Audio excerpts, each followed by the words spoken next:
100 में 70% शराब के नशा हो या मादक पदार्थ के नशा हो, 100 में 70 लोग नशे के हालत में एक्सीडेंट करते हैं।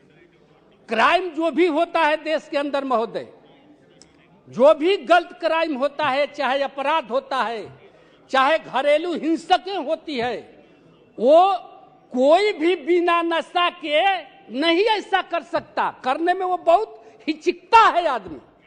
अगर कोई क्राइम करने जाता है तो इस तरह उसे लगता है कि हम ये गलत काम करने जा रहे हैं, लेकिन वो जब नशा के हालत में जाता है तब उसको गलत और सही का पता उसको नहीं चलता है, और सही चीज को भी मादक पदार्थ के नशे के हालत में वो गलत काम कर बैठता है। तो और ये जो समस्या है महोदय, ये समस्या मेरे देश के अंदर एक जो है विदेशी जो शक्तियां हैं, जो हमारी सीमावर्ती हिस्से में आती हैं, वो एक साजिश के तहत बांग्लादेश से, नेपाल से और पाकिस्तान के रास्ते, ये बांग्लादेश, नेपाल और पाकिस्तान के रास्ते हमारे देश में ये मादक पदार्थों की तस्करी बड़े पैमाने पर होती है मंत्री महोदय। चाहे मर्फिया हो, चाहे हेरोइन हो, चाहे अफीम हो, चाहे चरस हो और चाहे ये ड्रग्स हो, ये तीन देश जो है हमारे देश के सीमा में, बांग्लादेश के रास्ते, नेपाल के रास्ते और पाकिस्तान के रास्ते, ये तीन रास्ते से यहाँ तस्करी हो रही है। और बड़े पैमाने पर ये एक उद्योग धंधा जैसे होता है, ये तस्करों का एक बहुत बड़ा उद्योग धंधा देश के अंदर चल रहा है। इसलिए हम सरकार से कहना चाहते हैं, सदन के माध्यम से सरकार से कहना चाहते हैं कि आप जिस तरह से सीमावर्ती हमारे क्षेत्र हैं, उन पर जैसे ड्रोन है, ड्रोन से उसकी देख रेख करिए।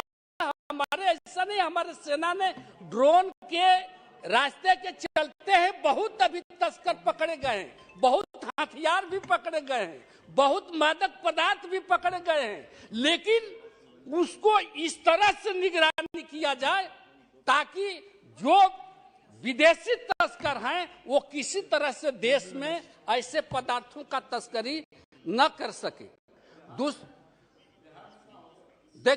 देखिए सांसद महोदय, सभापति महोदय, हमारे बिहार की चर्चा ये कर रहे हैं। हम कह रहे हैं कि हमारी सरकार, हम तो ये कहते हैं कि देश के अंदर सभी राज्यों में नशा पर पाबंदी लगाया जाए। वही कह रहे हैं कि पाबंदी लगाया जाए। गुजरात में भी तो पाबंदी थी, क्यों वहां जहरीली शराब पीकर लोग मर गए? उत्तर प्रदेश में क्यों लोग मर गए? अरे हम कहते हैं कि जहां शराब बंदी नहीं है, वहां शराब पी के लोग मर जाते हैं। रामकृपाल सिंह जी, रामकृपाल सिंह जी, शराबबंदी बैठे आप, वो राज्य के हित में किया आप शहर को एड्रेस करो। और हम तो चाहते हैं कि जिस तरह से माननीय नीतीश कुमार ने बिहार में नशाबंदी लागू किया है, वो देश के अंदर नशाबंदी किया जाए। क्योंकि ये सभापति महोदय देखिए, कोई भी सरकार हो, राज्य सरकार हो, चाहे केंद्र सरकार हो, राज्य सरकार हो या केंद्र सरकार हो, अगर नीतियां वो बनाती है तो सिर्फ आर्थिक सृजन के लिए नहीं बनना चाहिए। देश के अंदर देश के नौजवानों, देश के गरीबों, देश के सब लोगों के लिए होना चाहिए, सिर्फ आर्थिक सृजन के लिए नहीं होना चाहिए। हम मानते हैं बिहार में शराबबंदी से मानते हैं कि राजस्व की वहां क्षति हो रही है। अरे तो गुजरात में क्यों मर गए? उत्तर प्रदेश में जहरीली शराब पी के क्यों मर गए? रामकृपाल जी, छत्तीसगढ़ में जहरीली शराब पी के क्यों मर गए? मध्य प्रदेश में जहरीली शराब पी के क्यों मर गए?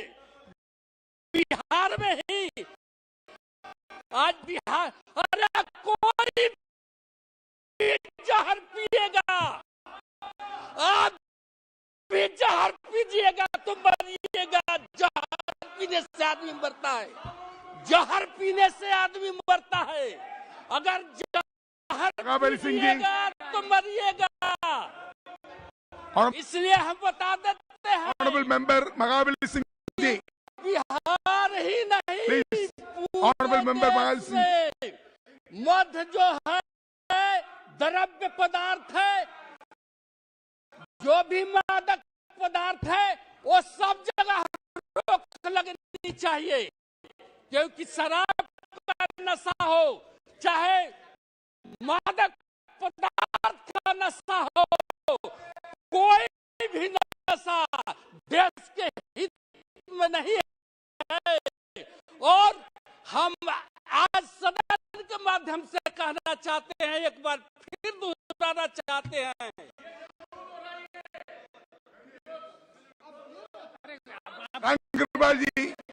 रामकृपाल जी नहीं रामकृपाल जी प्लीज आप बैठिए महाबली सिंह जी, महाबली सिंह जी को ही क्यों लाते हैं आप? अरे उत्तर प्रदेश को क्यों नहीं लाते? गुजरात में जहरीली शराब पी के मरा है, वहाँ की महाबली सिंह जी, अरे रामकृपाल सिंह जी, जहरीली शराब पी के आदमी मरा, बिहार में मरा है। रामकृपाल सिंह जी आप बैठिए जहर पी के मर गया और रामकृपाल सिंह जी, मर गया। Please sit down, whenever your time will come you can, yes, Ramkripal Singh ji, सब जगह की बात रामकृपाल सिंह जी, एक सेकंड, बिहार की ही क्यों हो रही है? महाबली सिंह जी, एक second, Ramkripal Yadav ji, whenever your time will come you can give reply, please sit down. Mahabali Singh ji please, Mahabali Singh ji, Bihar की बात होगी, honourable member Bihar please sit की डाउन, बात होगी, गुजरात मुनीष स्वामी जी, उत्तर प्रदेश की नहीं होगी, मध्य प्रदेश की मुनीष स्वामी जी, बिहार की क्यों होगी? अरे मुनीष स्वामी जी, अरे होनी चाहिए, महाबली सिंह जी, देश भर के लिए। Honourable member Mahabali Singh ji please address to chair. इसलिए सभापति महोदय, हमारा विषय ड्रग अब्यूज है, इसलिए वही सभापति ये विषय के पर आप चर्चा करें। 1 मिनट में हम आ रहे हैं, हम तो आ नहीं रहे थे, तो आपने लाया कि बिहार में क्यों हो रहा है? भाई बिहार में हो रहा है वो तो। रामकृपाल जी आप बैठिए, आप सीनियर मेंबर है। रामकृपाल जी, you are the senior member of this house, please sit down. Whenever your time will come you can reply it, please. You are very senior, you are senior member, you know how to reply him. You sit down. Whenever your time will come you can reply.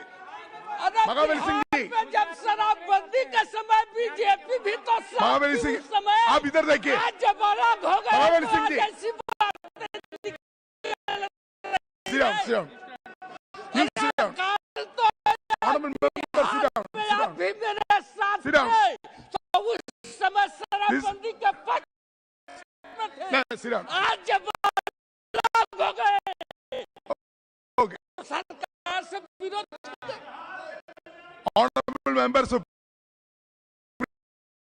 Sule ji, Honorable member Supriya Sule ji, please conclude. Why you are replying to him? You can address to chair. You are replying to him. Mahabali Singh ji, please Please sit down. Please find up. यहाँ जितने आधा minute को bite up करो. आधा minute permanent नहीं है, सबको prove होना है, उसकी मतलब चिंता मत करिए. यहाँ कोई परमानेंट बन के नहीं आया है, सबको प्रूव बनना है एक दिन. इसलिए सभापति महोदय, Okay.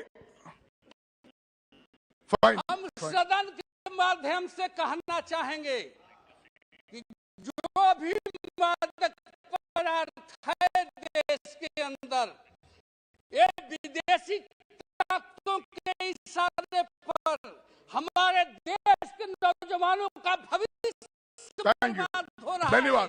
इसलिए इसको रोकने के लिए ठोस से ठोस कानून बनाना चाहिए और कार्रवाई होना चाहिए. धन्यवाद. Honorable Member Supriya Sule ji. Yes. Thank you, sir. I speak on behalf of the Nationalist Congress Party regarding the problem of the drug abuse. I thank my colleagues and friends, Mrs. Badal, Midun Reddy and Gurjeet Singh Aujala, who have initiated this debate. Sir, the drug abuse issue is a very, very serious issue.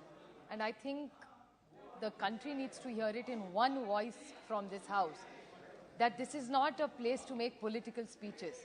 This is a subject where the entire nation must stand with the government, and I think we unanimously need to fight against this menace of drug abuse. Sir, I stand here because it's a very serious issue for me personally as well. For the reason that I grew up in Mumbai, drugs was something very far distant. And when I went to study in America and then I came back, and there were two people who we knew were evil or bad in society. One was Pablo Escobar, and the other one was the series which most people have seen called El Chapo. These were big drug dealers who controlled almost the world.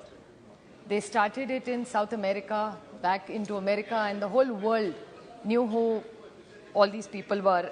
Pablo Escobar controlled money, controlled drugs, controlled the media, it was a huge power because he had money in it.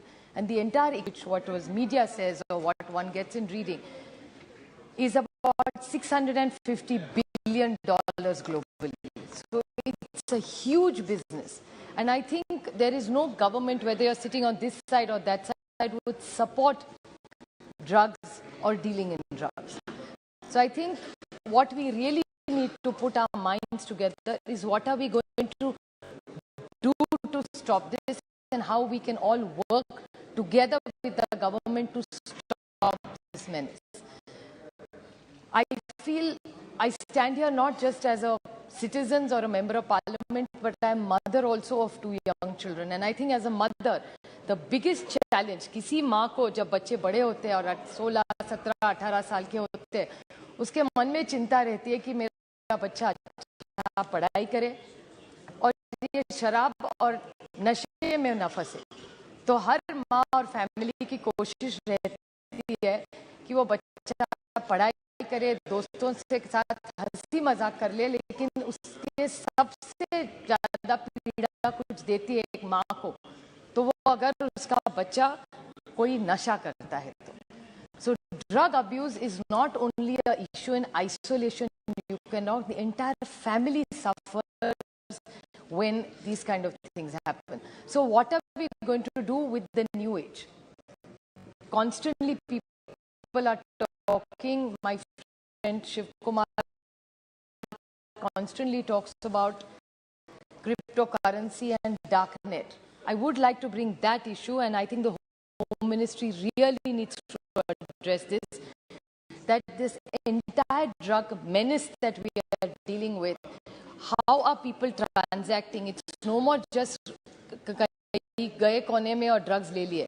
Nowadays you can order them, you can pay through crypto, you can pay through the darknet. And when you have, we don't have any regulations made or rules made, because we've not been able to control.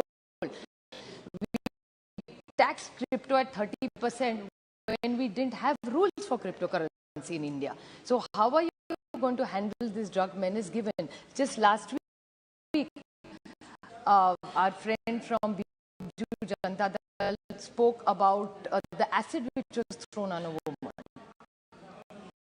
So Mehtabji talked about it. Now he had ordered the gentleman, not a gentleman, the culprit who had ordered the acid, he had bought it on the net.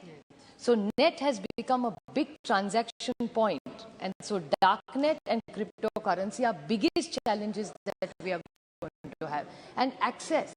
There is huge access. Every government, whether it's there or ours, has always worked that making sure that किसी school या college के सामने drugs ना मिले. But we all know it that her school or college के पास drugs मिलते हैं. अभी कौन से drugs मिलते हैं वो नहीं. And they keep evolving with time. When I talk about Pablo Escobar, that was in my times. That time, I think in the 90s, there was a drug called ecstasy, which was very well known. There is so much more evolution in all these drugs. They are in different forms. They are more potent. They are more chemical oriented. So what is the government doing in streamlining this? And we want to work with you and together. What is the way that we can work with? Because we are all on the same side. This is like the COVID war. We all were together against the virus. So same way we are together against this entire horrible menace of drugs. Now, another thing is the taboo in the drugs. I read a lot about this program, Nasha Mukti ka jo program ye sarkar chala rahi hai. Now, in the Nasha Mukti, there are two major gaps that I see in the program. That the stigma, how are you going to? We passed the mental health bill in this house. So, mental health, which was, sab lagte the and mental matlab pagal. That's not how it's looked at. It's got a different. So, I mean, you look at icons in society. Now, look at Deepika Padukone as an example. She said she was depressive. That's when mental health became that if Deepika Padukone can be depressed, so maybe it's okay to do it. So people need recognition that isko ho raha hai to mujhe ho raha hai to usme koi galti nahi hai. Sanjay Dutt, I would like to put it on record. I have seen that case as a young girl. He was a superstar and icon for us. But then what he went through, the drug abuse, he came out of it. His family went through a very difficult time, but they fought against it as a family. So these are success stories. They have had their own challenges. So how can we use these icons to tell children and the strength to produce to say no to drugs? I think we have to have academic discussions. We need to take all our stakeholders, and you must go beyond the 193 and take all your stakeholders on board. Get colleges on board and make a national program of say no to drugs. And let's not trivialize this. I mean, Satyapal Singh ji is a very accomplished person, but I wish he had talked about some success stories of Maharashtra. I take great pride. Doesn't matter who's in power, whether we are in power or they are in power in Maharashtra, but Maharashtra police have done a wonderful job. He talked about drinking and driving. The best success story of drinking and driving is our Mumbai police. They made sure that no child parent are today petrified. Nobody drinks and drives in Mumbai today because the police have done a wonderful job in Maharashtra, and we are very proud of it. Doesn't matter who the Home Minister was, it's the police who implemented it. So why cannot we talk about such success stories which are all over the country?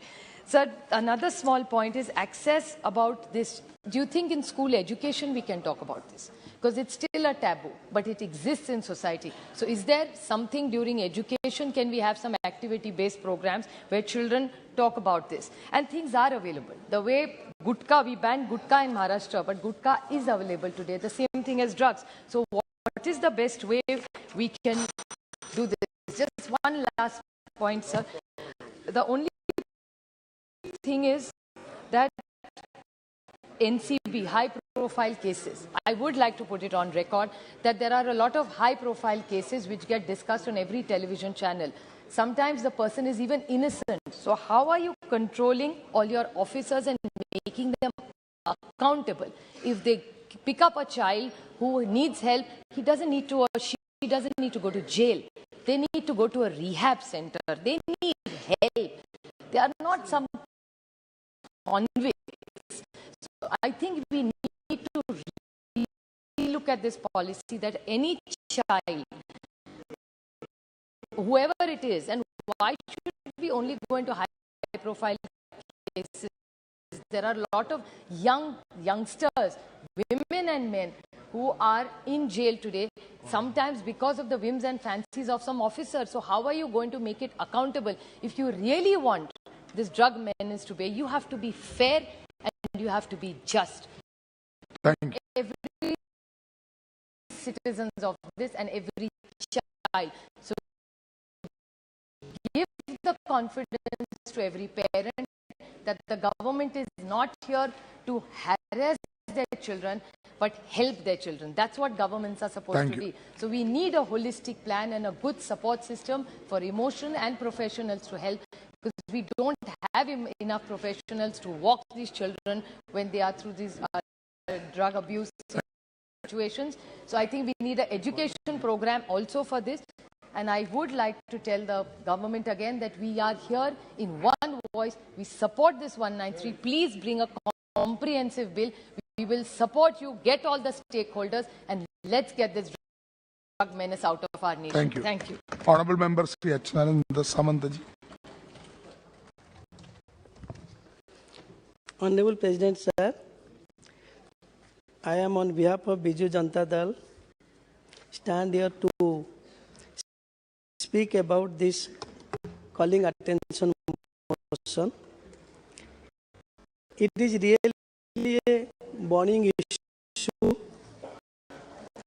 More people are using drugs and more illicit drugs are available than ever in our country. Especially the COVID-19 led crisis has made this challenge even more grave. Vulnerable and marginalized groups, youth, women, and the poor have been harmed the most, while more people use drugs in developed countries than in developing countries, and wealthier segments of society have a higher prevalence of drug use. People who are socially and economically disadvantaged are more likely to develop drug use disorders. The pain in the whole issue is that around 13% of those involved in drug and substance abuse in India are below 20 years of age. 9 out of 10 people with drug addiction begin using substance before they turn 18. It has a very bad impact on the person in particular and society in general. It comes with negative effects like higher risks of unintentional injury, accidents, domestic violence, and also death. Demographic dividend suffers, affects relationship with family, friends, creating emotional and social problems. Increase influential burden. Drug abuse seriously affects our health, security, peace, and also development. Drug dependence, low self-esteem, hopelessness can lead to criminal action and even suicidal tendency. However, major challenges to curb the drug menace exist.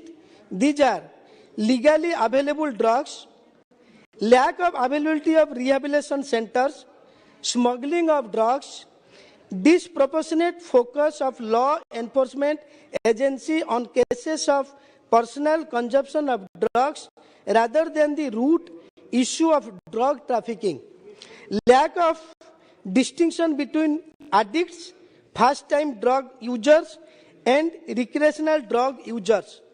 Having said about the magnitude, cause, and impact, I would like that under the leadership of Honorable Prime Minister Shri Narendra Modi ji, our Honorable Minister Shri Amit Shah ji has been pursuing a decisive war against the drugs menace, working with the Ministry of Health and Family Welfare, Chemicals and Social Justice and Empowerment also. We commend the initiative like strengthening the institutional structure, empowerment and coordination of all narco agency, comprehensive awareness campaigns and de-addiction and helplines for support. We also appreciate the Nasha Mukti Bharat Abhijan (NMBA) to strengthen action and cooperation in achieving the goal of a sustainable world free of substance abuse. NMBA launched for 272 districts across 32 states, union territories will go a long way to address the problem in the most vulnerable areas. I also recall one of the Man Ki Baat speeches where Honorable Pradhan Mantri ji advised young population that addiction is not cool and not a style statement. His way of dealing with the most complex problems from all angles is truly praiseworthy. I would also like to highlight what back home in our Odisha state we are doing to address this issue. I would like to apprise the House that several initiatives have been launched by our Odisha government under the leadership of our popular Chief Minister Naveen Patnaik ji to help the young generation develop a positive attitude that is proactive against substance abuse. Our Honorable Chief Minister says that in Odisha, it is imperative to give a serious push to efforts to contain drug abuse and drug trafficking so that the emerging problem is nipped in the bud. This can be done by a combination of demand reduction, supply reduction, and harm reduction measures. Odisha government has launched Navchetana program to curb drug abuse among the children. The program is being implemented under National Action Plan for Drug Demand Reduction in 10 selected districts, namely Puri, Cuttack, Jagatsinghpur, Angul, Sundargarh, Khordha, Ganjam, Baleshwar, Kendrapada, and Kalahandi for the next 3 years to reduce adverse consequences of drug abuse. The government has directed the district social security officer to implement the programs as per the state action plan prepared in line with the national action plan. As part of the programs, 10 schools in each of the 10 identified districts are being taken up to provide education and awareness on drug abuse among the school-going children in the age group of 11-18 years. Outreach and drop-in central in 5 districts like Cuttack, Puri, Angul, Khordha, and Jagatsinghpur have been set up to conduct outreach activities in the community for the prevention of drug abuse with a particular focus on youth who are dependent on the substance. A community-based peer-led intervention drive has been also launched in 3 districts, Puri, Angul, and Khordha. To conclude these things, there is an urgent need to prioritize treatment, education, and rehabilitation because stigma, shame, and silence will perpetuate the problem. Thank you. 1 minute. Channeling funds towards the treatment and rehabilitation will go a long way towards the addressing the root of drug addiction. As a society, we must collectively envision and take steps to minimize the stigma and discrimination across the party lines. Let us move to health-based and human rights-led approach along with the institutional mechanism to address the issue. So in this regard Thank you very also, much. Yes. Thank you very much. Next, Sri Danish Ali. धन्यवाद सभापति महोदय कि आपने मुझे ये rule 193 में drugs abuse के ऊपर जो डिस्कशन हो रहा है इसमें बोलने का मौका दिया। सभापति महोदय, किसी से छुपा नहीं है कि आज हमारे छात्र और नौजवान किस तरीके से इस नेक्सस का शिकार हो रहे हैं। मैं नेक्सस इसलिए कहूंगा कि ड्रग्स आते कहां से हैं और कैसे हैं। बिना नेक्सस के, बिना सिस्टम के लूपहोल्स के वो ड्रग्स स्कूली बच्चों के पास नहीं पहुंच सकते। आज हम देश की आजादी का अमृतकाल बना रहे हैं। पूरी दुनिया को हमें देश दिखाना है। G20 की प्रेसिडेंसी हमारे को मिली है, लेकिन जो हालात हैं छात्र और नौजवानों के, वो किसी से छुपे नहीं। पिछले कुछ महीनों में, पिछले कुछ दिनों में जो खबरें सामने आई कि कितने हजार करोड़ की ड्रग्स फला पोर्ट पर पकड़ी गई, कितने हजार करोड़ की ड्रग्स फला पोर्ट पर पकड़ी गई, कई बार गुजरात का नाम आया। मुझे मालूम है आदरणीय मंत्री जी क्या जवाब देंगे। वो कहेंगे कि साहब कम से कम हमने पकड़ी, पहले ये पकड़ी नहीं जाती थी।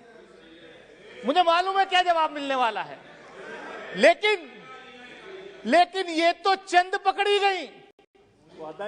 ये तो किसके, अडानी के पोर्ट पर? वो अडानी का पोर्ट हो, अंबानी का हो, सरकार का, उससे कोई हमें लेना देना नहीं। लेकिन हमारे बच्चों को नशे में धकेलने का जो काम हो रहा है, और जिस तरीके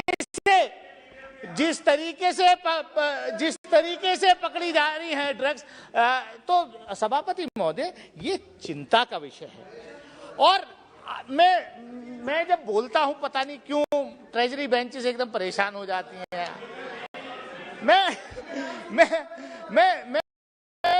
इसमें मैंने कहा कि हमें सबको मिलकर के इस बीमारी का इलाज ढूंढना पड़ेगा। हमारी जो आने वाली नस्लें हैं वो बर्बाद हो रही हैं। हम अखबारों में पढ़ते हैं कि साहब फला जगह मर्डर हो गया, बेटे ने बाप का मर्डर कर दिया, बेटे ने मां का मर्डर कर दिया। काहे के लिए? कि उसको नशे के लिए जो है पैसे नहीं थे, वो पैसे मांग रहा था, मां मना कर रही थी, बाप मना कर रहा था। बोले ऐसी घटनाएं आजकल जो है सामने आ रही हैं, और हमें चिंता इस बात की है। अभी सुप्रिया सुले जी बोल रही थी कि खासतौर से उनका दर्द ठीक था कि एक मां के लिए ये चिंता का विषय होता है, उसका बच्चा अगर स्कूल में जा रहा है कि वो सही सलामत आएगा या नहीं, ऐसी गलत सोसाइटी में बैठेगा नहीं। सुप्रिया जी, केवल मां का ही नहीं, बाप को भी चिंता होती है। मेरे भी बेटा बेटी 9th और 11th में जाते हैं, तो मुझे भी चिंता होती है कि मेरे बच्चे कहीं ऐसी सोसाइटी में तो ना। ये सबकी चिंता है। इसलिए इसमें बजाय पॉलिटिकल स्कोर्स करने के, मैं सभापति महोदय आपके माध्यम से मैं यही चाहूंगा कि गृह मंत्री जी यहां जब जवाब देंगे इन सारी चीजों का जो है सरकार, मुझे उम्मीद है काम भी कर रही होगी। लेकिन ये सच्चाई है कि पिछले दिनों में जिस तरीके से, क्योंकि मुझे भी साहब सभापति महोदय थोड़ा सा मतलब जब मैं खुद स्टूडेंट था, तो when I was pursuing my masters degree, I used to go for the field work in a नशा मुक्ति केंद्र। तो मतलब मैं masters degree in social work का प्रीवियस का स्टूडेंट, तो मैं देखता था वहां कैसे बच्चे आते थे, कैसे उनके बहुत अच्छे बड़े बड़े घरों के बच्चे होते थे, एंड उनके पेरेंट्स जो है मतलब रोते थे, लाते थे, कोई मतलब उनके पास कोई चारा नहीं होता था। सभापति मोदी, ये इतना बड़ा ड्रगनेस जो है, ये इतनी बड़ी बीमारी है कि इससे निजात पाना, मैं समझता हूं ये चर्चा आपने रखी, ये पूरा सदन एक मत होकर के ये यहां फैसला ले कि हमें इस बीमारी से इस देश की जो नौजवान पीढ़ी है उसको आजादी दिलानी है। हम जानते हैं पॉलिटिकल स्कोर्स करिए आप। मुंबई में अभी पिछले साल कौन सा केस हो रहा था, वो रात दिन टीवी चैनल, वो कौन सा राजपूत का नहीं, वो कोई फला हीरोइन का, फला एक्ट्रेस का मोबाइल पे उससे व्हाट्सएप पकड़ा गया, कौन सी वो चक्रवर्ती थी, कौन सा रिया चक्रवर्ती या क्या वो या अभी वो वहां कहीं वो एक उसमें पार्टी पे जा रहे थे कुछ नौजवान, उसमें बॉलीवुड स्टार का एक बेटे को पकड़ा गया कि साहब इस पे 10 ग्राम पकड़ी गई, वो कितने दिन जेल में रहा, फिर बाद में जो है क्या नाम, उसको छोड़ दिया गया कि साहब इसका मतलब ये मतलब बच्चे आपके भी हो सकते, हमारे भी हो सकते हैं। खाली पॉलिटिकल स्कोर करने के लिए हम ये डिबेट करें, इस बीमारी से कैसे बाहर निकलना है इस पर चर्चा हो और सरकार ऐसा कॉम्प्रिहेंसिव कोई प्लान बनाए कि जिससे ये बीमारी से निजात मिल सके। मैं इन्हीं शब्दों के साथ अपनी बात करूं। बहुत शुक्रिया। धन्यवाद श्री विनायक राव जी। धन्यवाद सभापती महोदय। ड्रग्स सारख्या एका महत्त्वपूर्ण विषयावर आणि ज्या पद्धतीने ड्रगने आपला पूर्ण समाज विखरून टाकलेला आहे, उद्ध्वस्त करायचा प्रयत्न केला जातोय, त्या विषयावर या सभागृहामध्ये एवढ्या गंभीरतेने चर्चा होते, त्याबद्दल मी खरोखरच आपले अभिनंदन करतो। सभापती महोदय, सध्या ड्रग ही आपल्या देशासमोरची समस्या झालेली आहे। देशातला प्रत्येक घटकातला माणूस हा त्या ड्रगच्या आहारी किती अति वेगाने झेपावला जातोय, ड्रग त्यांना किती अधिक गतीने त्यांना आपल्या कब्जामध्ये घेतोय, हे जर पाहिलं तर अत्यंत दुःख वाटतंय की ह्या देशाला ड्रगमुक्त भारत देश करण्याची आवश्यकता निर्माण झालेली आहे। खास करून दुर्दैवाने ह्या ड्रग सारखा अति विषारी आणि घातक एक पदार्थ ह्या संपूर्ण देशामध्ये पसरवला जात असताना त्याच्यामध्ये वेगवेगळ्या परदेशी स्मगलर जे आहेत, परदेशी ड्रग सप्लाय करणारे जे व्यक्ती आहेत, एजन्सी आहेत, त्यांच्याकडे सुद्धा दुर्लक्ष करून चालणार नाही अध्यक्ष महोदय, सभापती महोदय। आणि नक्कीच आपल्या देशातली पोलीस व्यवस्था असेल, आपल्या देशातील सुरक्षा व्यवस्था असेल, दुर्दैवाने काही वेळेला ह्या ड्रग सप्लाय हे ड्रग सप्लाय करणारी जी यंत्रणा आहे त्यांना ही आपली सुरक्षा यंत्रणा ही प्रत्यक्ष काही वेळेला मदत करते का, अशा पद्धतीचं चित्र ज्या वेळेला दिसतं ना, त्यावेळेला दुःख एवढ्यासाठी होतं की ज्यांनी त्याच्यावर बंदी आणली पाहिजे, ज्या यंत्रणेच्या मार्फत ड्रग सप्लायरना नेस्तनाबूत करण्याची गरज असते, त्याच यंत्रणेच्या मार्फत ड्रग सप्लाय हा वाढत चालतो। सभापती महोदय, आपल्या देशामध्ये जवळजवळ 443 वेगवेगळे जे ड्रग्स आहेत, मग त्याच्यामध्ये काही मेडिसिन सुद्धा आहेत, त्याच्यामध्ये काही कॅन्सरला देणारी मेडिसिन ही सुद्धा आहेत। ह्या 443 वेगवेगळ्या ड्रग्जवर या देशामध्ये बंदी घातलेली आहे। पण त्याच्यात महत्त्वाचं असं आहे की आता गुटखा कोणत्या परिस्थितीमध्ये देशातून हद्दपार करायला पाहिजे असं केंद्र आणि राज्य सरकारने ठरवलं, पण आजही ह्या देशातल्या अनेक शाळांच्या बाहेर, म्हणजे विद्यार्थी ज्या शाळांमध्ये जातात त्या शाळांच्या बाहेर गुटखा विक्री ज्या पद्धतीने केली जाते आणि गुटख्याच्या आहारी जाणारे विद्यार्थी जर पाहिले सभापती महोदय, तर ही पिढी, नवीन येणारी पिढी ही ह्या अशा पद्धतीने बर्बाद करून टाकण्याचा प्रयत्न ह्या ड्रग रॅकेट करणारे जे आहेत, त्या सिंडिकेट जे आहेत, त्यांच्या माध्यमातून केलं जाते। खास करून सभापती महोदय, मी सांगू इच्छितो की हा जो किनारपट्टी भाग आहे, मगाशी गुजरात असेल, महाराष्ट्र असेल, गोवा असेल, आता गोव्यातून म्हणा किंवा गुजरातमधून म्हणा किंवा महाराष्ट्रातील जी किनारपट्टीतून राजरोसपणे अनेक पटीने हे ड्रग सप्लाय परदेशातून होत असतो आणि आपल्या देशामध्ये देतो ड्रग आल्यानंतर मी सांगू इच्छितो आपल्याला की आमचा सिंधुदुर्ग जिल्ह्याचा दोडामार्ग नावाचा जो तालुका आहे, तिथे काजूचं खूप मोठ्या प्रमाणात उत्पादन होतं। गोव्यातून ते ड्रग जो येतो तो त्या काजूच्या झाडाच्या खाली ड्रग ओढणारे, जे ड्रगचं सेवन करणारे गावच्या गाव ज्या वेळेला आम्ही पाहतो ना, त्यावेळेला उद्ध्वस्त होणाऱ्या गावांना वाचवायचं असेल तर ड्रगवर कायमस्वरूपी बंदी घालावी लागेल। आमच्या सावंतवाडी सारख्या शहरामध्ये शालेय विद्यार्थ्यांच्या मार्फत ड्रग सप्लाय केला जात होता आणि दुर्दैव आहे की त्या शालेय विद्यार्थ्यांमध्ये इथे एका पोलीस कर्मचाऱ्यांचा सुद्धा मुलगा ड्रग सप्लाय करणारा ड्रग सप्लाय करणाऱ्यामध्ये होता। त्यामुळे ह्या ड्रग सप्लाय करणाऱ्याने ही संपूर्ण यंत्रणा आपल्या हाताशी धरलेली आहे। सभापती महोदय, खास करून आता पूर्वी असं होतं की गरीब लोकांना जे काही टेन्शन आलं की टेन्शन मुक्त व्हायचं असेल तर मग दारू प्या, टेन्शन मुक्त असेल तर गुटखा खा, टेन्शन मुक्त व्हायचं असेल तर ड्रग्स सेवन करा. आता तेवढा पुरता मर्यादित राहिलेला नाहीये. म्हणजे मुंबई सारख्या मोठ्या शहराच्या रेल्वे लाईन जी आहे त्या रेल्वे लाईनच्या बाजूला वगैरे जर बघितलं तर सकाळपासून रात्रोपर्यंत पूर्णपणे ते ड्रग सेवन करणारी जी एक गरीबातली गरीब किंवा म्हणा एक रस्त्यावर किंवा फुटपाथवर राहणारी जे काही मंडळी असतात हे कायमस्वरूपी 24 तास त्या ड्रगच्या आहारी ड्रग सेवन करणारे असतात. म्हणजे ड्रग स्वतः घेतात आणि ड्रग सप्लाय सुद्धा करतात. त्यामुळे ह्या संपूर्ण व्यवस्थेला आता खऱ्या अर्थाने एक दुसरा महत्वाचा धोका निर्माण झालेला आहे की मुंबई सारख्या मोठ्या शहरामध्ये मागच्या काही वर्षामध्ये ज्या हत्या केल्या जातात, म्हणजे ज्येष्ठ नागरिक असतील,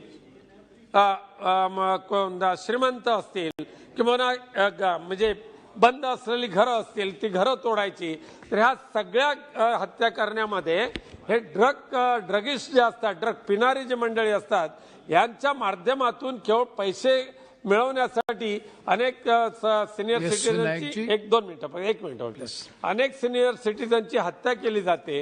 आणि त्याचबरोबर अनेक ठिकाणी असं आढळून आलेलं आहे की म्हणजे एक तरुण तडका मुलगा सुद्धा ड्रगच्या आहारी एवढा जातो की एक दिवस तो आपल्या आई वडिलांना सुद्धा संपूर्ण संपवून टाकतो, जसं डॅनिश अलींनी सांगितल्याप्रमाणे.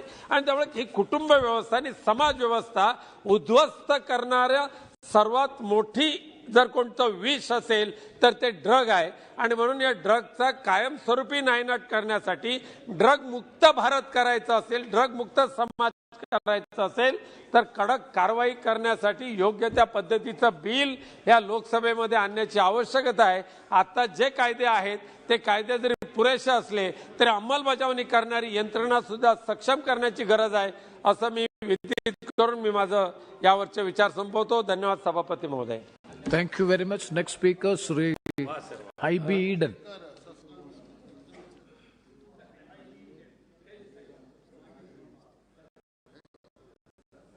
Sir, at the outset, I would like to thank the honourable members for raising a very important issue beyond politics, beyond religion, beyond caste, beyond gender. A very serious menace which the entire lawmakers of this country should be aware of and should be ready to tackle. So I congratulate the members and the honourable speaker and the government for allowing this discussion, because it's a very important one. Sir, 50% of our country's population is below 25. So when we have a young population, we all should understand that how important the youngsters and the human resources of our country are. Because most of the drug users or the people who are involved in the lobby of drugs mainly concentrate and focus on students and youngsters of this country. So there is a report which the government of India has submitted in the Supreme Court, where 1.58 crore people, students between the age group of 10 to 17 are addicted to substances in this country, is the report which they have submitted to the Honorable Supreme Court of India. So this is a very interesting fact, and this is something which we have to very carefully look upon.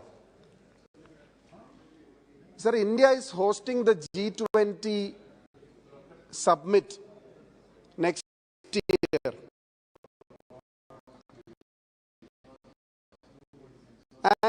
And the agenda of the G20 summit, one of the main agendas should be on narcotics and drugs, where India should anchor this debate on safety of children and drug demand reduction, as well as a legal civil society organizations like YND, etc., which I have already spoken in the parliament, can be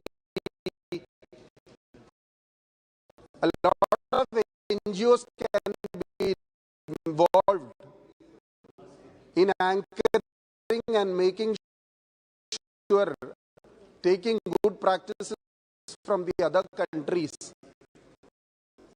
Have a discussion whereby the G20 would have a very big focus.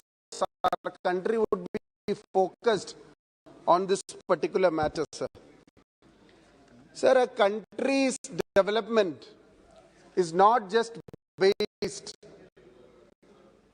on the infrastructure it built, on the number of roads or bridges it has, or the number of buildings it possesses. But sir, apart from that, happiness index ratio is one of the biggest statistic or measuring yardsticks for any developing country. So if a person has to be happy, the development should be inclusive and sustainable. So if, as the speakers before me spoke, like the mothers and fathers or many of the other population who are suffering from the drug menace. So if a country has to be self-sustainable and if a country has to be happy, the population of the country has to be happy, they should also make sure that the users of drug or the synthetic narcotic substances are much less. Sir, the idea of drugs itself has been outdated, because earlier the name of drugs which we used to hear was common in our countryside, but now the modern synthetic drugs has always amazed us, like LSD, MDMA, cocaine, hashish, ecstasy. Those are drugs which can give you effect up to 15 to 18 hours. And most of the young population are addicted to certain music and certain drugs which they enjoy during parties. Parties like the drug parties, rave parties. Even the film industry of India have parties called the pack-up parties. After a location is shifted or after a film shooting is over, they have drug parties, which has also been quite a discussion of the time. Sir, there are many important ports in a country like India.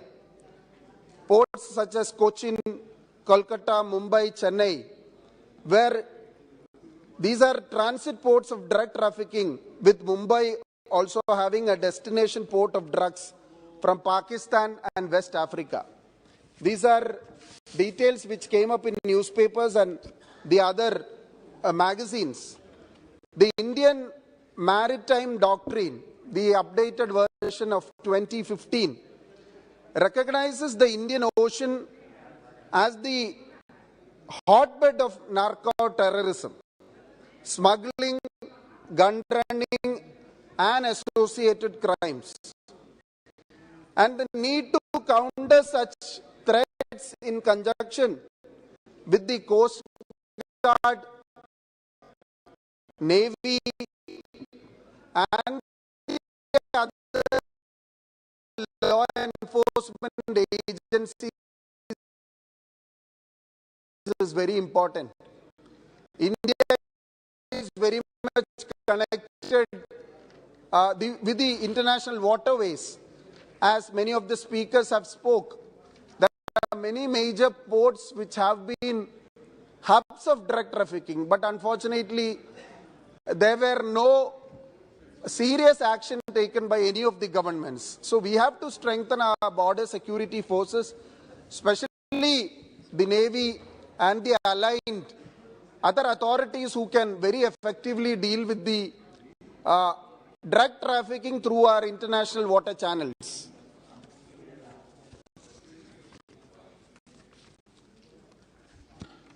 Sir, there are many organizations, NGOs who are working against drugs and the usage of drugs. Sir, every state, in my state, where I come from, Kerala, has started a huge campaign when the opposition, the Congress opposition, raised a very important issue related to drugs. When an adjournment motion was presented in the House of the Floor in the Assembly, the state government started a series of campaigns in schools, in colleges, in public spaces, through the local self-governments.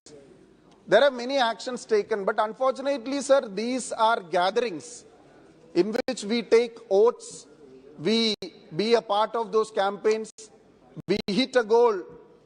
During the World Cup time, we hit a goal against drug addiction, against these menaces, but unfortunately, we are not being able to target the exact users of drugs, or we are not able to break the chain, or we are not able to use the law enforcement to prevent the flow of drugs or to arrest a particular group or mafias behind the people working behind this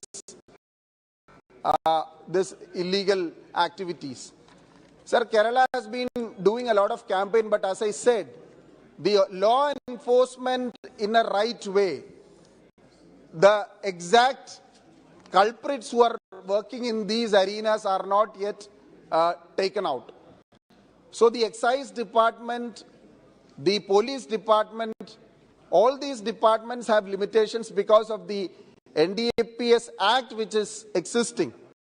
I believe that a comprehensive plan and law should be made where, as I said, beyond politics, beyond religion, beyond any interest, the entire parliament and lawmakers should make sure that there should be a law to curb this menace, there should be legal enforcement, there should be awareness in proper direction, there should be, our system of education should be connected. The awareness classes or the curriculum should be connected to make sure that the children are at a very young age taught how to curb these menaces, how we should avoid, how the security of our country, how the prosperity of our country is affected by the usage of drugs. Thank you. Thank you, sir. Jai. Thank you very much. Next, please then. Thank you. Thank you. Shri Vishnu Dayal Ramji.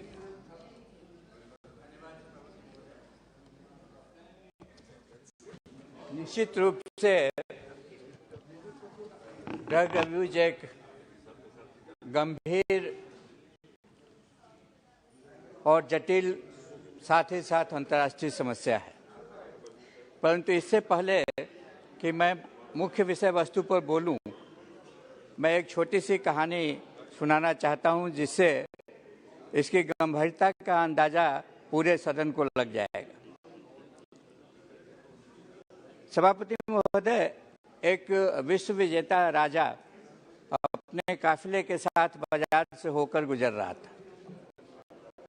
काफिले के आगे आगे एक सन्यासी चल रहा था।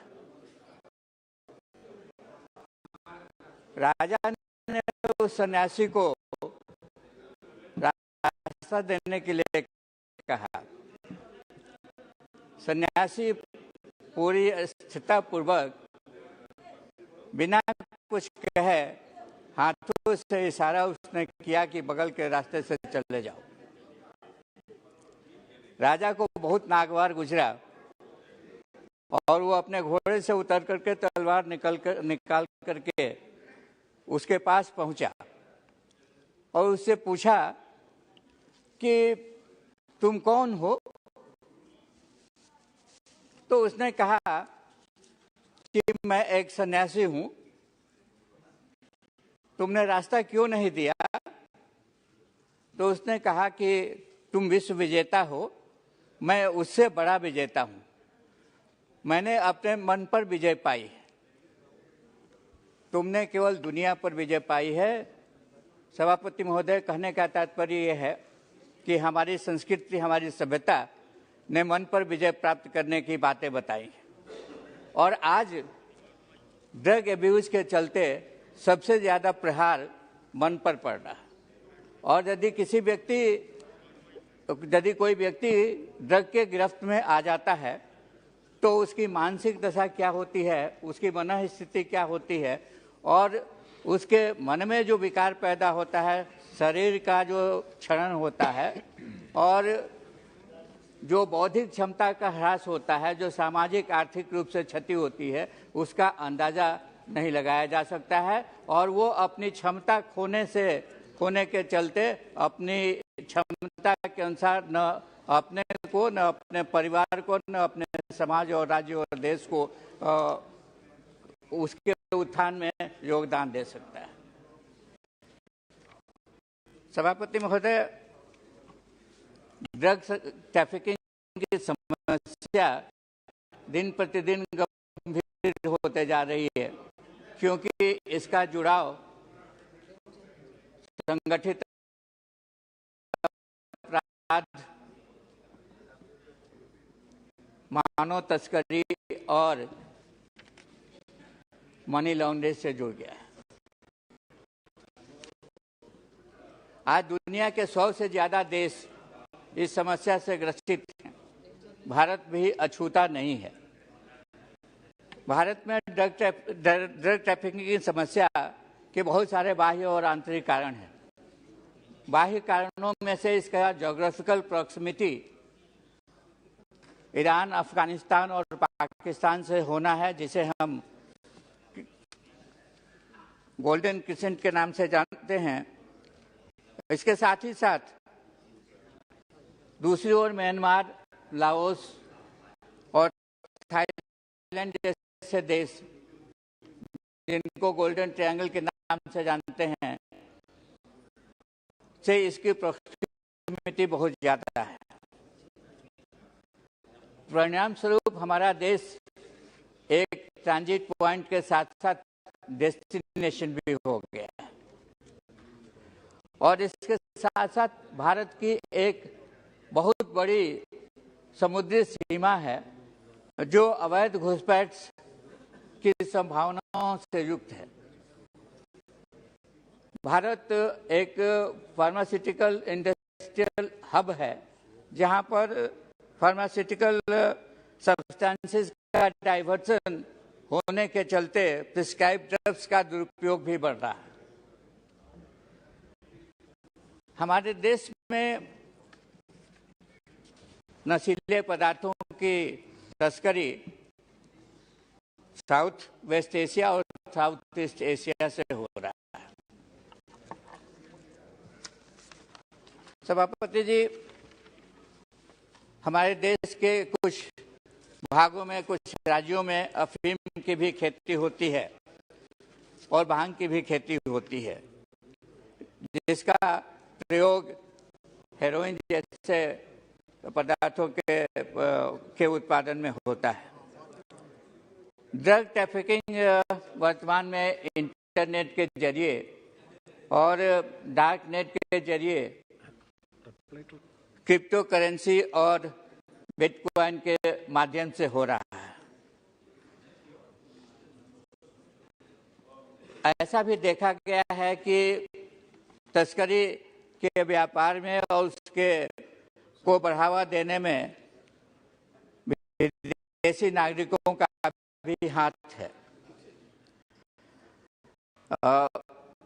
तस्करी आजकल पार्सल के माध्यम से, कुरियर के माध्यम से की जा रही है, जो लॉ इन्फोर्समेंट एजेंसीज के लिए एक चैलेंज बनते जा रहा है।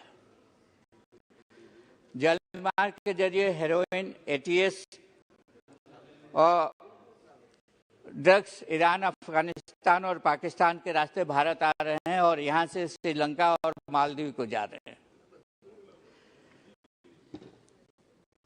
कोविड-19 पैंडेमिक के बाद और लॉकडाउन की स्थिति में नए नए साइको एक्टिव सब्सटेंसेस का इवोल्यूशन हुआ है, जो एक और गंभीर मुद्दे को इस मुद्दे के साथ जोड़ता है।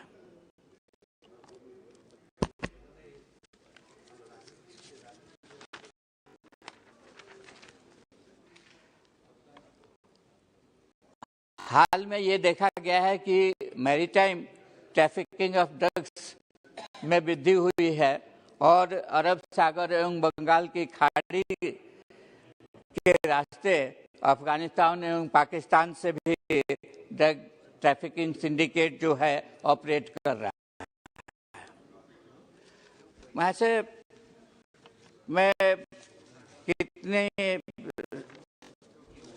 कितने केसेस हैं, कितने लोग गिरफ्तार किए गए वगैरह वगैरह मैं नहीं जाना चाहता हूं, अन्यथा सदन का समय जाया होगा। लेकिन अभी तक जो बातें नहीं कही गई हैं, जो सरकार ने एफर्ट किया है, जो सरकार की नीतियां हैं ये ड्रग ट्रैफिकिंग को कंट्रोल करने के लिए, उन बातों को, उन नीतियों को मैं उजागर करना चाहता हूं। सभापति महोदय, मोदी सरकार पूर्ण रूपेण ड्रग ट्रैफिकिंग पर नियंत्रण पाने के लिए कमिटेड है। इसमें कहीं भी किसी प्रकार की कोई शंका की गुंजाइश नहीं है, किसी के भी दिल में किसी प्रकार का संदेह नहीं रहना चाहिए। मादक द्रव्यों के दुरुपयोग को रोकने के लिए हमारी सरकार ने द्विआयामी नीति बनाई है और ये क्यों होता है, इसको समझने की आवश्यकता है। ड्रग ट्रैफिकिंग के पीछे दो ही बिंदु हैं, एक तो मांग और दूसरी आपूर्ति। मांग बढ़ती है तो आपूर्ति बढ़ाने की कोशिश होती है, लेकिन हमको इन दोनों चीजों पर नियंत्रण पाने की आवश्यकता है। मांग को भी कम करने की आवश्यकता है और आपूर्ति को भी कम करने की आवश्यकता है, और इन्हीं दोनों बिंदुओं को ध्यान में रख कर सरकार ने नीति बनाई है। अब समाप्त कीजिए।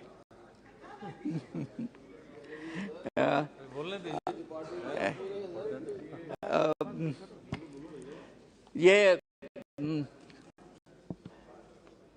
आपूर्ति का जहां तक प्रश्न है, ये आपूर्ति कम करने की जिम्मेवारी या जवाबदेही गृह मंत्रालय की है और गृह मंत्रालय इसको बखूबी निभा रहा है।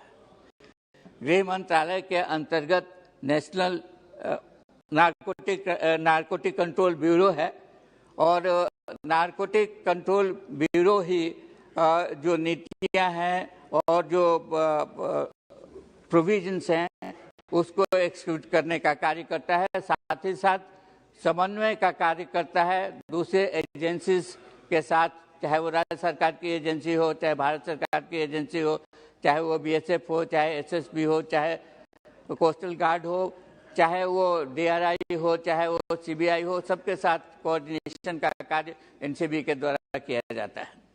और इसको के साथ साथ आपूर्ति को कम करने के लिए एक एनकॉर्ड की व्यवस्था की गई है, स्थापना की गई है।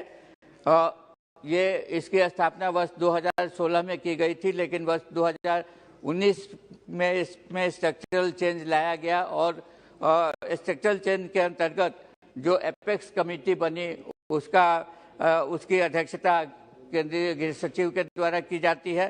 कार्य समिति जो बनी उसकी अध्यक्षता स्पेशल सेक्रेटरी के द्वारा की जाती है और राज्य स्तरीय जो कमेटी बनी है उसकी अध्यक्षता मुख्य सचिव और इसी प्रकार से जिला समिति जो बनी है उसकी अध्यक्षता जिला मजिस्ट्रेट करते हैं।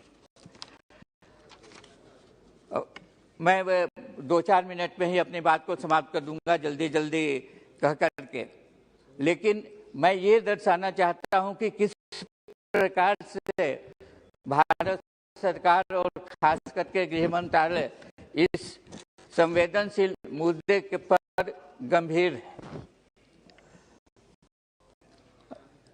वहां से बहुत बड़े बड़े जब्ती में बहुत तरह के एलिगेशन लगने लगते हैं कि जो जब्त करने वाले लोग हैं, जो पुलिस के पदाधिकारी हैं, जो कांस्टेबल्स हैं, जो और कनीय पदाधिकारी हैं, उनके द्वारा जब्ती में हेराफेरी की जाती है और बड़े बड़े केसों का अनुसंधान ठीक से नहीं होता है।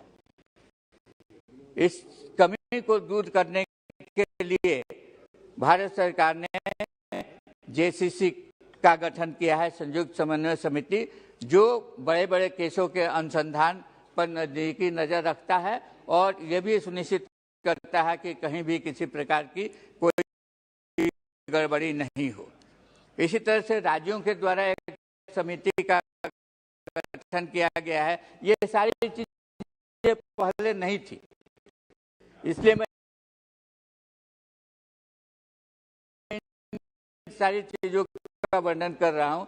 वो मादक पदार्थ रोधी कार्य दल, जिसको NTF कहते हैं, उसका गठन किया गया है। डार्क नेट और क्रिप्टो करेंसी की चर्चा बहुत सारे सदस्यों ने की है, तो एक विशेष कार्य दल का इसके लिए गठन किया गया है जो आसूचना ब्यूरो की निगरानी में कार्य करता है।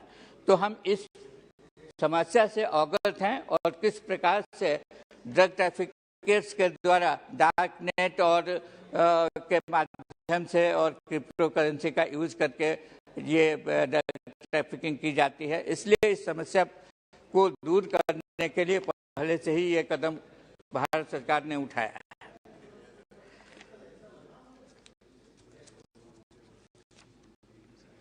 सीमा पार से तस्करी को रोकने के लिए और साथ साथ राज्य सरकारों की जो लॉ इन्फोर्सिंग एजेंसीज हैं उनका हाथ मजबूत करने के लिए भी बहुत सारे उपाय किए गए हैं और उन सारे उपायों का वर्णन कर पाना संभव नहीं है, लेकिन आयात निर्यात के स्थानों पर भी सख्त निगरानी रखी जा रही है, जो बहुत ही महत्वपूर्ण बिंदु है। जहां से आयात होता है, जहां से निर्यात होता है, उन स्थानों पर भी नजदीकी निगरानी रखी जा रही है ताकि न हमारे देश में इस तरह के ड्रग्स आए और न यहाँ से कोई ड्रग्स को भेज सके। Now it is time for the conclusion. I was the second speaker, sir.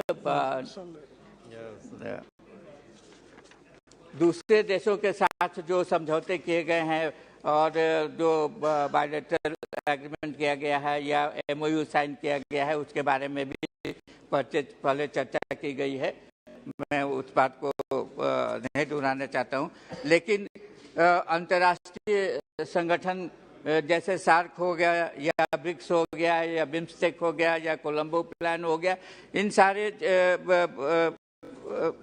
माध्यमों से समन्वय का कार्य किया जा रहा है। भारत सरकार पूरी तरह से इस दिशा में प्रयत्नशील है कि कहीं भी किसी प्रकार से किसी भी देश के साथ जो समझौते के अभाव में या बायलैटरल एग्रीमेंट के अभाव में कोई ट्रैफिकर छूटने नहीं पाए।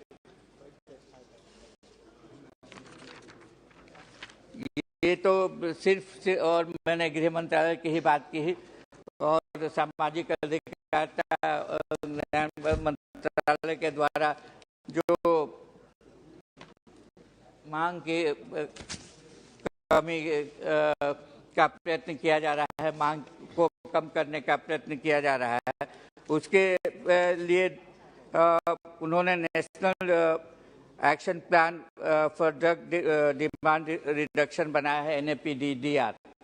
तो इसके तहत extent and pattern of substances in India पर एक सर्वे रिपोर्ट प्रकाशित किया था। उसी के आधार पर उन्होंने अपनी नीतियां बाद में बनाई।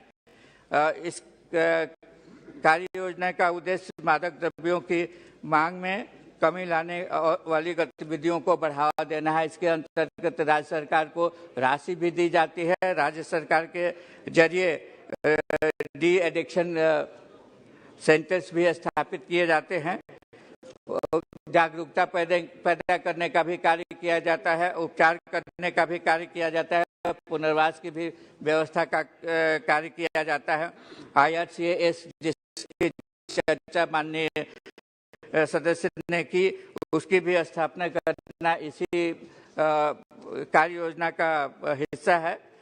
और community based peer led intervention भी इस योजना के तहत किया जाता है। अंत में नशा मुक्त भारत अभियान की चर्चा करके अपनी बात को समाप्त करना चाहूँगा। नशा मुक्त भारत अभियान की घोषणा सामाजिक न्याय और अधिकारिता मंत्रालय ने 2020 में की और लोगों के बीच जागरूकता पैदा करना निश्चित रूप से किसी भी अभियान का ये पहला चरण होता है। जागरूकता लोगों के बीच में नहीं रहेगी, वो उसकी बुराइयों को नहीं समझेंगे, तो शायद उस दलदल में भटक जाने के लिए प्रेरित होंगे। कितने जिलों में ये कार्य शुरू हुआ है और ये सारी चीजें विस्तृत रूप से बताने की आवश्यकता नहीं है। लेकिन अंत में मैं इस अभियान में लगे सारे लॉ इन्फोर्समेंट एजेंसीज के पदाधिकारियों को धन्यवाद देना चाहता हूं और आप सभी से अपील करता हूं, सदन के माध्यम से देशवासियों से भी अपील करता हूं कि आप अपने को और अपने परिवार को ड्रग्स से दूर रखें और ये सुनिश्चित करें कि नशीले पदार्थों का दुरुपयोग न केवल आपके और आपके परिवार के द्वारा किया जाता है, बल्कि समाज के द्वारा भी नशीले पदार्थों का उपयोग नहीं किया जाए, क्योंकि ये समाज को खोखला बनाता है और इससे जो धन अर्जित होता है वो धन देश की सुरक्षा के लिए भी खतरा पैदा करता है। तो इन्हीं सारी बातों के साथ मैं अपनी बात को समाप्त करना चाहता हूं, लेकिन अंत में मैं इस देश के यशस्वी प्रधानमंत्री आदरणीय नरेंद्र मोदी जी को और देश के गृह मंत्री आदरणीय अमित भाई शाह जी को बहुत बहुत बधाई देना चाहता हूं कि उन्होंने उनके अथक प्रयास से आने वाली पीढ़ियों के चेहरे पर मुस्कान आएगी। हम जो लिगेसी छोड़ के जाएंगे वो लिगेसी के चलते वो महफूज रहेंगे। इन्हीं बातों को मैं अपनी बात समाप्त करता हूँ। धन्यवाद। बहुत बहुत धन्यवाद। श्री प्रिंस राज जी।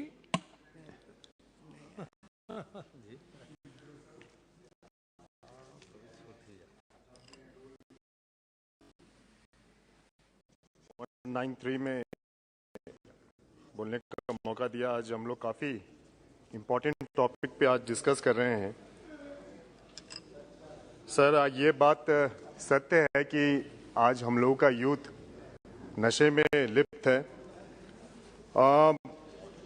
इसके कई कारण हैं सर। कुछ कारण डिप्रेशन भी है, कुछ कारण स्ट्रेस भी है और कुछ कारण गलत संगति भी है।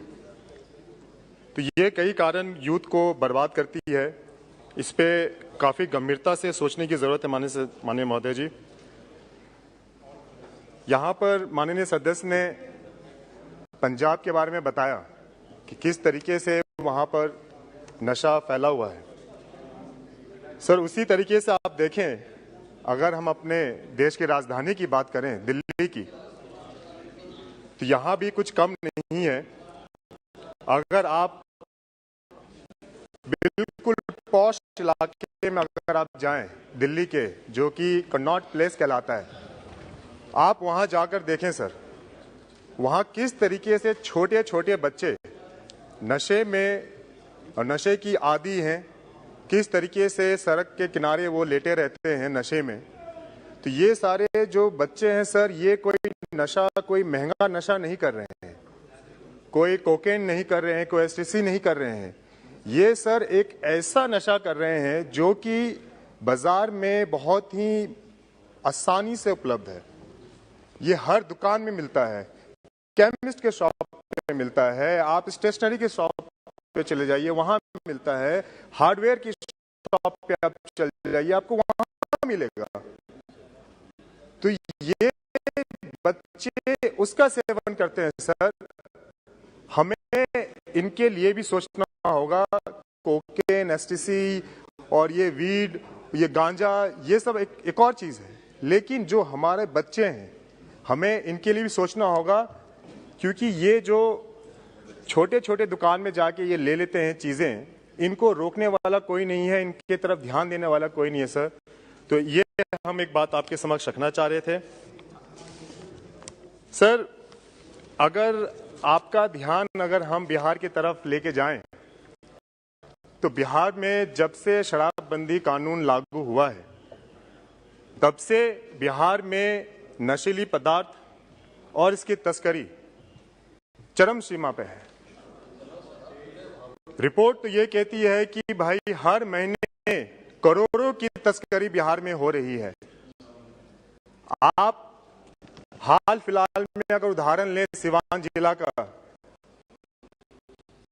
वहां किस तरीके से जहरीली शराब पी के 100 से ज्यादा लोग की मौत हो गई सर। सॉरी, माफ करिएगा, छपरा में वहां किस तरीके से जहरीली शराब पी के 100 से ज्यादा लोगों की मौत हो गई। और वहां के मुख्यमंत्री जी एक दलित विरोधी बयान देते हैं और कहते हैं कि भाई तुम शराब पियोगे तो मरोगे और हम तुमको कोई मुआवजा नहीं देंगे और तुम्हारे परिवार को कोई मदद नहीं करेंगे।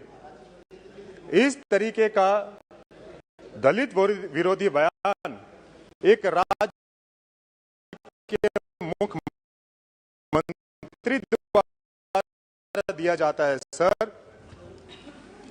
ये बहुत ही चिंता करने वाली विषय है सर। वो कहते हैं कि जिसके सर बिहार में जो सर जो शराबबंदी कानून है सर, वो क्या कहता है सर? वो ये कहता है कि अगर आपके घर में शराब की बोतल पाई जाती है तो आपके घर के मुखिया को जेल में डाल दिया जाएगा। इसके आड़ में सर जिसको भी फंसाया जाता है उसको कुछ नहीं करना है, एक शराब की बोतल लेके उसके घर के अंदर रख देना है और उस आदमी को जेल में डाल दिया जाएगा। जब से शराबबंदी कानून बिहार में लागू है तब से 5 लाख लोगों को जेल में डाला जा चुका है सर। और हर साल अभी तक का आंकड़ा दिखाया है कि जहरीली शराब से 1000 लोग मरे हैं। लेकिन सर ये इस बात का जवाब नहीं देते हैं, जब बिहार की सदन में शराब की बोतल पाई जाती है तो भाई किसको जेल में डाला जाए। अगर किसी के घर के परिसर में अगर शराब की बोतल पाई जाती है, उस घर के मुखिया को अगर जेल में डाला जाए, तो अगर बिहार के सदन में अगर शराब की बोतल मिलती है तो किसको जेल में डाला जाए। सर मैं टॉपिक पे आना चाहूंगा sir. Please don't quote the proceedings of the state legislative assembly. Sir, all those sir, मैं टॉपिक पे आना चाहूंगा sir. Please, all those observations will not be there on the records because it is an insult to the House. It is the Bihar State Legislative Assembly.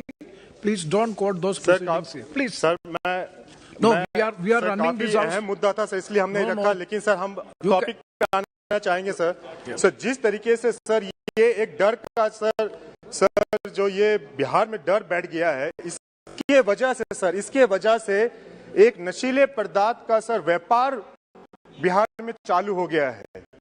जिस तरीके से बिहार के लोग दूसरे पदार्थ का सेवन करने लग गए हैं ताकि उनको पुलिस उनको तंग ना करे। हमारे एक सीनियर सदस्य सर, काफी अच्छा संबंध है, उन्होंने सर एक बात रखी सर, अभी उनके पार्टी के कोई यहाँ है नहीं, उन्होंने सर नीति और नीयत की बात कही। उन्होंने कहा कि हम लोग शराबबंदी के विरुद्ध हैं। सर ऐसा बिल्कुल नहीं है। जब ये नीति बिहार में लाई गई कि बिहार को शराब मुक्त और नशा मुक्त बनाया जाए, तो सर हम लोग और यहाँ भारतीय जनता पार्टी है, हम सबों ने ये कहा कि ये होना चाहिए, ये यूथ के लिए होना चाहिए। लेकिन सर जिस दिन इनकी इस नीति के पीछे नीयत साफ हो गई कि ये शराबबंदी नहीं, एक दलित बंदी और गरीब बंदी कर रहे हैं, इसके आड़ में लोगों को जेल में डाला जा रहा है सर, तब हम लोगों ने इसका विरोध किया। जब हम ये कहते हैं कि भाई इसके आड़ में पूरे प्रदेश में सर जब इस तरह की तस्करी बढ़ती जा रही है, नशीले पदार्थों की तस्करी बढ़ती जा रही है, तो सर इनके पास कोई जवाब नहीं होता है और ये गैर जिम्मेदाराना बयान देते हैं और गैर दलित बयान देते हैं और कहते हैं कि भाई जो मरेगा सो मरेगा, हम उसके परिवार को मदद नहीं करेंगे। Yes, Prince Raj ji, now conclude करो। सर आपसे बस सर यही सब हम केंद्र सरकार से आग्रह करेंगे, हम अपने गृह मंत्री आदरणीय गृह मंत्री जी से हम आग्रह करेंगे कि आपने जो आज ये डिस्कशन सर रखा है सदन में, एक महत्वपूर्ण डिस्कशन रखा है सर। हम यंग इंडिया कहा जाता है, पूरे विश्व में यंग इंडिया कहा जाता है, लेकिन सर अगर हमारा यंग इंडिया अगर शराब नशीली पदार्थ में अगर लिप्त रहेगा तो ये कहाँ जाएगा, कोई नहीं कह सकता है। सर इस पे बहुत अच्छी एक नीति और नीयत होनी चाहिए। सर हमारा ये सजेशन रहेगा सरकार से कि इस विषय को लेके इसके लिए एक अलग से सर एक बजट एलोकेशन किया जाए और हर जिला में कम से कम एक रिहेबिलिटेशन सेंटर बनाया जाए, उनके परिवार को उनको मानसिक रूप से उनकी मदद कराई जाए, उनको सहायता दिया जाए। सर धन्यवाद। धन्यवाद। श्री हसनैन मसूदी जी। Thank you, Honorable Chairman, for allowing me to participate in this discussion under Rule 193. I also thank the honourable members who have initiated this discussion on a very important and urgent matter. Sir, drug addiction has assumed alarming proportions in the country, across the country, almost in every state. Try to conclude within 3-4 minutes. No, that's the direction from the speaker. Please. Within 10 minutes? No. 3-4 minutes. Sir, according to United Nations Office on Drug Abuse, 70,000 people are reportedly addicted to drugs in Jammu and Kashmir. So it does not only impact 70,000 people, it impacts their families, and directly or indirectly it impacts around 6 lakh people. Sir, as reported by one of our experts in mental health, there are almost 10,000 patients in the Institute of Mental Health and Neuroscience, Srinagar. Sir, what are the reasons for this, alarming situation?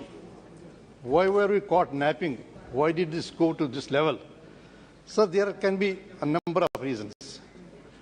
In case of youngsters below 20, it can be exposure to an adverse atmosphere and hostile atmosphere and not having good impact or of good ambience. And in case of adults, it can be unemployment, underemployment, sir. Even for last few years, 100,000 people are on the streets of Srinagar who are not getting, who are need-based employees, and daily wagers, casual workers who are not getting regularized and who do not get. It is not that in every case will end up in drug abuse, but this is every likelihood of the people who are affected by all this, this empowerment to fall prey to drug abuse. Sir, what should be the, and again, disillusionment with the system, bitterness, denial of justice, and political uncertainty. There may be a lot many reasons, and there may be a lot many reasons in case of Jammu and Kashmir, some reportedly, and there may be in proximity and some of the reasons given. Sir, what should be the strategy to combat the situation? First is the legal regime. Legal regime, I don't find there is anything deficient in legal regime. We have a good law in shape of NDPS Act. But what the problem is that the enforcement agency is not up to the mark, because we don't have special investigating officers. I have, as a trial judge, I have seen that prosecution fails in most of the cases because there was not investigation in accordance with rules. Seizure was not in, sampling was in accordance with rules, then analysis was not in accordance with rules. So a police officer who is in the forenoon working on a law and order duty, or maybe with a VIP in the afternoon, he is asked to investigate the matter under NDPS, which is a highly technical matter. So my request would be, so these are problems that we are not able to make use of the legal regime as a weapon against this. If the quantity is small, it is bailable offence also. Yes. So second is that now legal, no problem with the law as such, but in enforcement of the law, the machinery to be put in place to enforce the law, investigating machinery should be, we should have specialized force in almost every police station, or more so, which are vulnerable areas. Second is, sir, we must have awareness at the grassroots level. We must co-opt civil society groups because they have an impact. It has been seen that in case of this situation, this drug abuse case, the civil society has a very important role to play. Then we must have screening in the suspect areas. We can go for mass screening in the educational institutions in the areas that are known to be prone to drug abuse. So screening is one of the strategies, one of the tools that we can use. And then, sir, then the facilities. Once somebody is detected to have come across, have fallen prey to say addiction, we don't have adequate number of de-addiction centers. And as regards Jammu and Kashmir, we don't have adequate number in all the districts. At least there must be one in each district. And second is that the local representative, MLA or MP, must be associated because he will help the administration to tailor the programs. At least he will play his role. No. So then after once it is detected, and as I said that it is reported that there are 10,000 patients, then we don't have facilities, treatment facilities. So having regard to the number of patients, we don't have. I will just quote an instance. One boy who was reported to be a drug addict, I had to find out a place in Bangalore for him. When he was there, was no adequate facility in Srinagar. So we must have at least in every district we must have a de-addiction center. So where we can just treat those affected by or those who fall prey to this drug addiction. Then the emphasis should be on the role of the NGOs and civil society groups, because it is essentially at the grassroots level. If we just fight a war against drug addiction, it should be at the grassroots level, and we can wean away students or youngsters who fall prey to it or who are just influenced by the negative elements. So please. So we can wean away them, and we can at the earliest we can just wean away and we can just reform them, and we can just take steps that they don't fall prey to the